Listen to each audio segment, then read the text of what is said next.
Et la suite, c'est dans le livre, hein. C'est que des parties tout ça.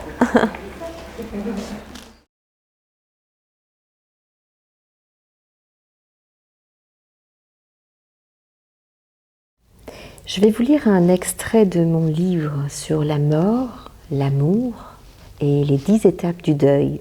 Je vous invite pour écouter cet extrait à plutôt fermer vos yeux pour vous mettre davantage dans une écoute intérieure. Laissez les mots glisser, peut-être pénétrer à l'intérieur de vos cellules et être surpris ou vous laisser surprendre de ce qu'ils vont révéler à l'intérieur de vous.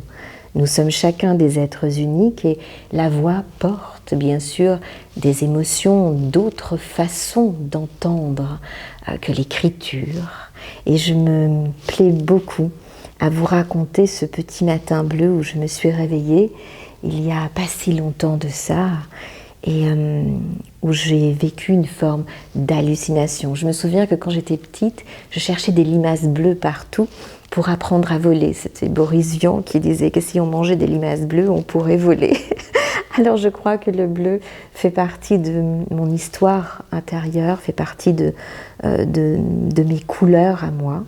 Et je vous laisse découvrir ce matin bleu.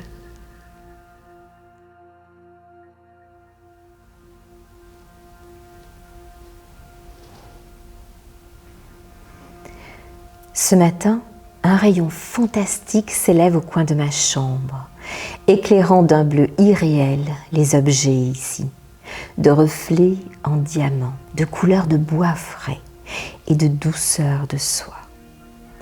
On dirait un chemin phosphorescent aux ondoiements de plantes marines, distillant un mystère, celui des esprits, souterrains, des intraterriens, des lutins et des fées.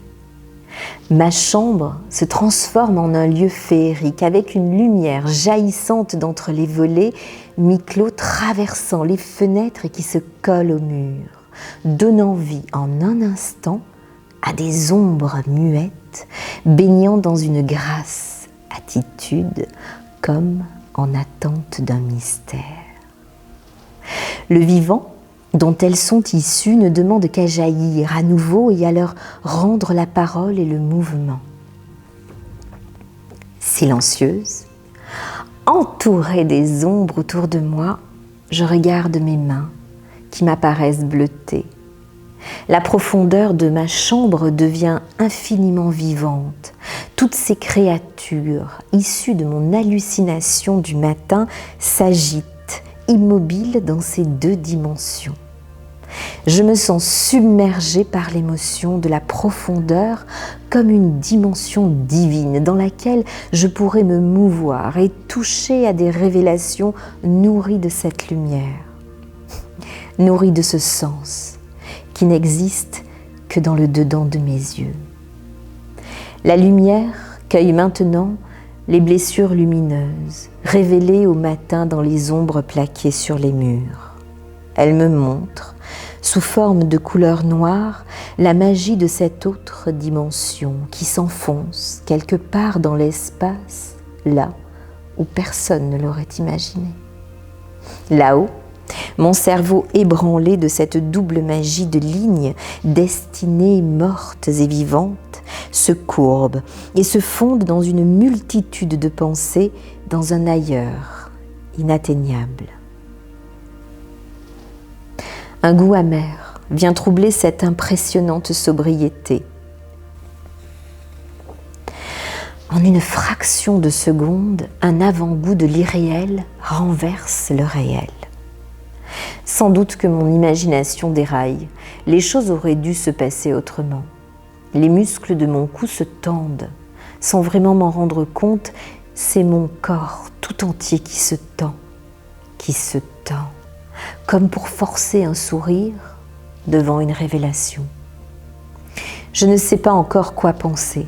Est-ce une folie, un jeu, une réalité, un mirage ? Le corps va bien plus vite que la tête. Chancelante, entre le rire et les larmes, je décide dans un tourbillon de rire sainement. Je ris tellement et si sincèrement que personne n'aurait cru à ma sincérité ce matin-là. Personne n'aurait pu s'empêcher de me soupçonner de jouer la comédie ou d'avoir des larmes de crocodile. Et pourtant, 1 millier d'idées, 1000 milliards de mots ne suffiraient pas à exprimer la puissance d'un cœur en déroute, retourné du dedans.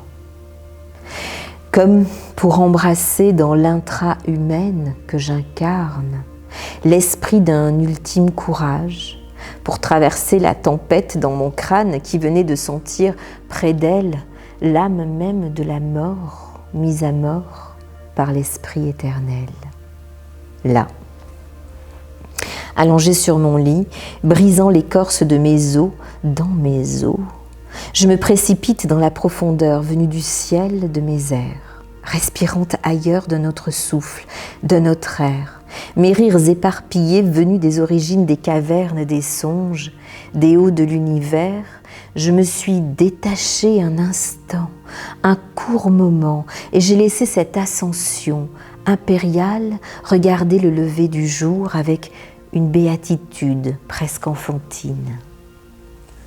Pas besoin de fermer mes yeux pour sentir le soleil, pas besoin de mourir pour sentir la vie. Il me semble que s'élever suffit. Il pleut ce matin. La plage doit être brumeuse et déserte. Le vent joue à cache-cache avec les arbres. Je l'entends si bien. Je crois que je verrai la lune plus grande ce matin dans le ciel. Rien ne peut me toucher. Je n'ai pas peur. Je pense aux oiseaux sur le sable mouillé, au vent du large sur les étangs. Je me dis que ce doit être tellement bien de se faire porter, soulever par le vent, d'être soutenu par une masse invisible et si puissante. La rencontre de l'aube ce matin ouvre en moi une volonté acharnée de ne pas seulement voir les ombres sur les murs, de ne plus voir une seule ou 2 dimensions, la vie ou la mort, mais de devenir la gardienne des reflets diamants des aurores bleues.